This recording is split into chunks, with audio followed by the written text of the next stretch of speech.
اور سامعین پھر حضور غوث العظم حضرت شیخ عبد القادر جیلانی رضی اللہ تعالی عنہ اپنی کتاب غنیت الطالبین میں فرماتے ہیں کہ لفظ رمضان کا ایک ایک حرف ماہ رمضان کی فضیلت و اہمیت کو بیان کر رہا ہے۔ اب حضور غوث العظم 11ویں والے پیر حضرت شیخ عبد القادر جیلانی رضی اللہ تعالی عنہ کے علمی نکات پہ غور کریں۔ آپ فرماتے ہیں کہ ایمان والو لفظ رمضان پہ غور کرو، اس لفظ کے 5 حروف ہیں۔ کتنے؟ 5 حروف۔ پہلا حرف ہے را، دوسرا اونچا بولیں گے میم، تیسرا ضاد، چوتھا الف اور 5واں نون۔ اب غور کریں کہ حضور غوث العظم ہمیں کیا پیغام دینے لگے ہیں۔ آپ فرماتے ہیں کہ را سے مراد ہے ریاضت و عبادت، را سے مراد ریاضت و عبادت، میم سے مراد محبت الہی، ضاد سے مراد ضمانت الہی، الف سے مراد الفت اور نون سے مراد نور الہی۔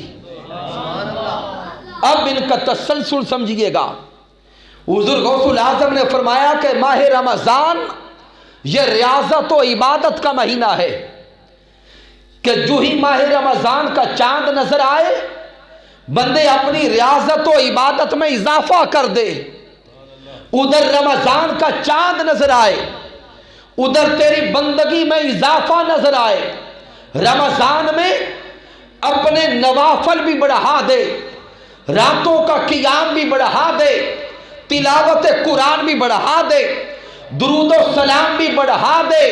اے انسان، جو ہی رمضان داخل ہو تو بندگی میں اضافہ کرتا جا، ابدیت میں اضافہ کرتا جا، تلاوت قرآن میں اضافہ کرتا جا۔ ذہن میں سوال پیدا ہوگا کہ اس ریاضت و عبادت میں اضافہ کرنا کیسے ہے؟ آگے حضور غوث العظم اس کی نیت سمجھانے لگے۔ میم سے مراد محبت الہی، اے بندے تو عبادت کر، اللہ کی محبت کو سینے میں سجا کر، اللہ کی محبت کو سینے میں سجا کر۔ اے انسان، اللہ کی محبت کو من میں سجا کر عبادت میں اضافہ تو کرتا جا، ریاضت میں اضافہ تو کرتا جا، مجاہدہ میں اضافہ تو کرتا جا۔ پھر دعات اپنا فیض دے گا ضمانت الہی کا کہ جو انسان ماہ رمضان میں کثرت عبادت کرتا ہے رب کائنات اس کو جنت کی ضمانت عطا کرتا ہے، مالک کائنات اس کو جنت کی ضمانت دیتا ہے۔ جو انسان اللہ کی محبت کو سینے میں سجا کر ماہ رمضان میں ریاضت و عبادت کر لے، اللہ اس کو جنت کی ضمانت عطا کر دیتا ہے۔ اگلا حرف ہے الف۔ الف سے مراد الفت، الفت بھی محبت کو کہتے ہیں۔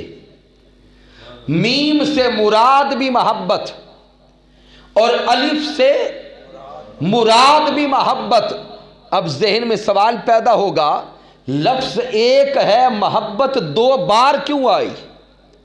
تو سامعین محترم جانیے گا، اس مقام پر یہ محبت کا اللہ کے ساتھ دوہرا رشتہ ہے۔ محبت کا اللہ کے ساتھ دوہرا رشتہ ہے۔ میم کے مقام پر محبت بندے کی طرف سے تھی، میم کے مقام پر چاہت بندے کی طرف سے تھی، میم کے مقام پر محبت کا تعلق بندے کی طرف سے تھا۔ اب جب بندے نے اللہ کی محبت اپنے من میں سجا کر ریاضت بھی کی، عبادت بھی کی، مجاہدہ بھی کیا، نفل بھی پڑھے، 5 نمازیں بھی پڑھی، روزے بھی رکھے، الف کے مقام پہ پہنچا، رب کائنات اعلان کرتا ہے فرشتوں سن لو، دعات کے مقام پر تو جنت کی ضمانت دی تھی، بندہ اس سے اعلیٰ درجے کی محبت لے آیا ہے، اب سن لو میں رب ہو کر اس بندے سے محبت کرنے والا بن گیا۔ اب وہ اللہ بندے سے محبت کرتا ہے، اللہ اپنے بندے سے محبت کرتا ہے۔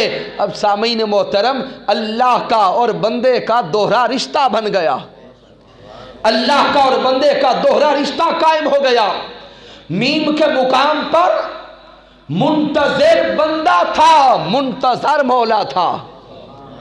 میم کے مقام پر مرضی خدا کی تھی، عمل بندے کا تھا۔ میم کے مقام پر جو رب کہتا تھا وہ بندہ اونچا بولے کرتا تھا، لیکن وہ بندہ اللہ کی محبت میں اتنا محو ہو گیا، وہ بندہ اللہ کی چاہت میں اتنا مست ہو گیا، وہ بندہ اللہ کے عشق میں اتنا فنا ہو گیا کہ رب کائنات نے اعلان کر دیا کہ میں اب رب ہو کر اپنے بندے سے محبت بھی کرتا ہوں، الفت بھی رکھتا ہوں، چاہت بھی رکھتا ہوں۔ ارے میم کے مقام پر جو رب کہتا وہ بندہ کرتا، الفت کے مقام پر اب جو بندہ کہتا ہے وہ رب کرتا ہے۔ اب حال یہ نصیب ہو گیا، جو بندے نے کہا وہ اللہ نے کیا۔ سامعین، یہ ہے دوہرا رشتہ بندے کا اور اللہ کا، اور یہی مقام ولایت ہے۔ صحیح بخاری کا مطالعہ کریں، حدیث قدسی ہے، آقا علیہ السلام نے فرمایا کہ اللہ رب العزت فرماتا ہے لا یزال عبدی یتقرب الی بالنوافل۔ میرے آقا فرماتے ہیں، اللہ فرماتا ہے کہ جب میرا بندہ نوافل کے ذریعے، ریاضت و مجاہدہ کے ذریعے، لا یزال عبدی، وہ میرا بندہ نوافل کے ذریعے میرا قرب چاہتا ہے، میرے قریب ہوتا جاتا ہے، وہ اتنا قریب ہو جاتا ہے کہ اب ہاتھ اس بندے کے ہوتے ہیں، پکڑتا میں رب ہوں، آنکھیں بندے کی ہوتی ہیں، دیکھتا میں رب ہوں، کان بندے کے ہوتے ہیں، سنتا میں رب ہوں۔ تو سامعین محترم، یہ وہ مقام ہے جس کے بارے میں حضرت حکیم الامت علامہ محمد اقبال نے اشارہ کیا تھا، کبھی اے حقیقت منتظر نظر آ لباس مجاز میں، کہ ہزاروں سجدے تڑپ رہے ہیں میری جبین نیاز میں۔ تو حضور غوث العظم رضی اللہ تعالی عنہ فرماتے ہیں کہ جب انسان کا اللہ کے ساتھ دوہرا رشتہ قائم ہو جائے، پھر نون اپنا فیض نور عطا کرتا ہے، پھر نون اپنا فیض نور عطا کرتا ہے، پھر نون کا فیض نور بن کر اس بندے کے من میں اتر جاتا ہے، اس انسان کے دل میں پھر اللہ کا نور گھر کرتا ہے، اللہ کی صفات کا جلوہ، اللہ کی اسماء کا جلوہ پھر اس بندے کے من میں یوں اترتا ہے کہ وہ بندہ زمین پر بیٹھ کے رب کائنات کے نور کا نظارہ کرتا ہے۔